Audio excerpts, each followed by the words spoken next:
দাঁড়া দাঁড়া দাঁড়া দাঁড়া, পরের কাছে ডাব খাওয়ার আগে মনোভাব টাকা শেষ করলি। আমি আল্লাহুম্মা আমিন, আল্লাহুম্মা আমিন। ইয়া রাব্বুল আলামিন। সারাদিন আমরা রোজা রেখেছি, উপোস রয়েছি, সন্ধ্যার সময় ইফতার করে আপনার মসজিদে গিয়ে অল্প একটু তারাবি পরে আপনার এই গাছ থেকে ডাব চুরি খাওয়ার জন্য একত্রিত হয়েছি।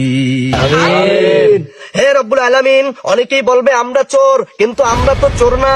কেন সেটা আমরা এখন প্রমাণ করে দিচ্ছি। এই দুনিয়ার মালিক কে? আল্লাহ। গোটা পৃথিবীর মালিক যদি আল্লাহ হয়, এই ডাব গাছের মালিক কে? আল্লাহ। হে মহান রব্বুল আলামিন, আমরা কারো গাছের ডাব খাই নাই, আমি আপনার গাছের ডাব খাইছি। আপনার কাছে শুকরিয়া তানা আদায় করে সকলে বলি আলহামদুলিল্লাহ। আলহামদুলিল্লাহ। আল্লাহ, আমরা কিন্তু আপনার কাছে ডাব খেয়েছি, আপনার কাছে শুকর আদায় করেছি। তারপরও এলাকার কিছু মুরব্বীরা, কিছু মানুষ আমাদেরকে নিয়ে সমালোচনা করবে, আমাদেরকে চোর বলবে। তাদের বিচার আল্লাহ আপনি কাল কিয়ামতের দিন হাসরের ময়দানে আমাদের সামনে করবে। আমিন। আল্লাহ, আমাদের এই ডাব খাওয়ার এই মোনাজাতকে কবুল ও মঞ্জুর করে নিন।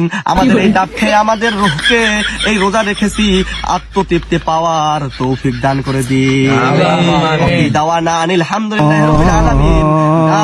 খাবার জন্য উৎসর্গ করা হোক। আমিন।